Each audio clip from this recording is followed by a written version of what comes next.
Kita kembali lagi di Betul nih loh, kita masih di laporan khusus masih bersama Prof. Azu.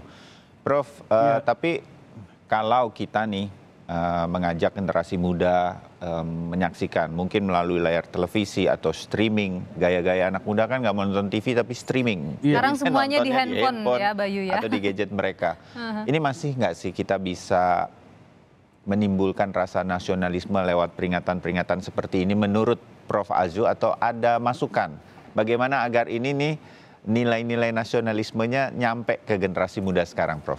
Kalau menurut saya sih jangan pernah underestimate, jangan pernah meremehkan generasi muda kita sebagai tidak nasionalis, ya. Tidak cinta tanah air. Jadi kadang-kadang kan generasi seperti saya ini yang sudah jadul ya zaman dulu itu memang wah anak-anak muda kita ini sekarang nggak peduli sama Indonesia, nggak tahu Pancasila gitu dan macam-macam lah. Menurut saya sih ya itu berlebihan lah. Yeah. Karena apa? Karena anak-anak kita itu yang muda-muda itu yang remaja bahkan kemudian mungkin generasi cucu saya itu cinta Indonesianya itu kuat loh. Yeah. Saya pengalaman saya misalnya di LPDP itu sebagai salah satu pengurus di situ ya. Itu saya melihat anak-anak muda, anak-anak Indonesia yang dikirim ke luar negeri itu yang itu pengennya itu pulang semua itu sebetulnya ya kan. Dan cuma memang masalahnya itu kita tidak sepenuhnya mampu memfasilitasi mereka. Yeah. Tapi bahwa mereka ingin setelah mendapatkan pendidikan itu pulang ke Indonesia, membangun Indonesia itu tinggi sekali.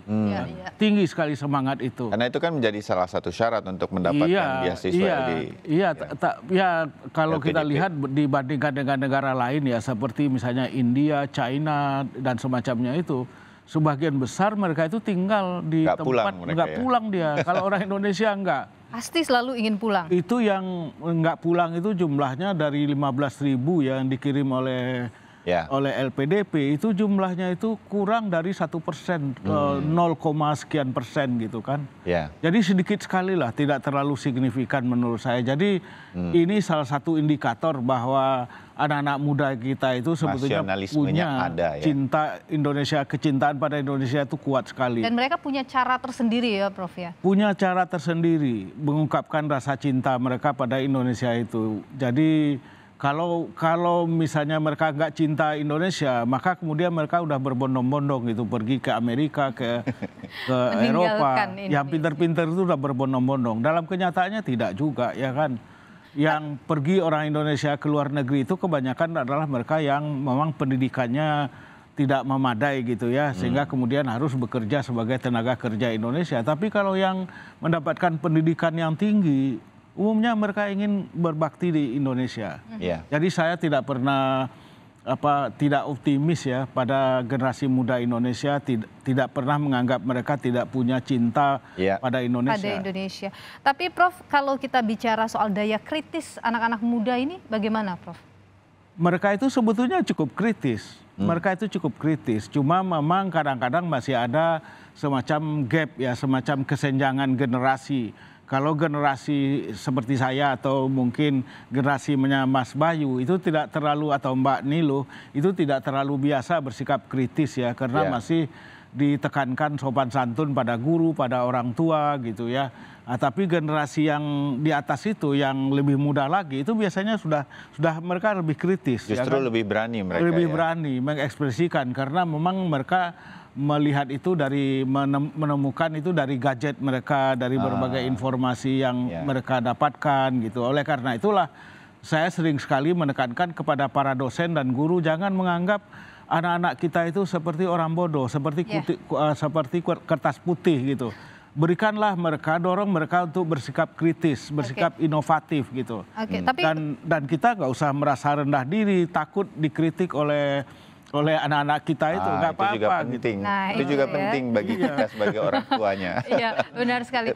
Jangan masih seperti zaman dulu, nggak boleh mereka ngomong seperti ini. Padahal nggak boleh bersuara ya di keluarga. Kalau kita melihat daya kritis anak-anak muda sekarang kan luar biasa, utamanya di media sosial seperti yang juga Prof sampaikan tadi.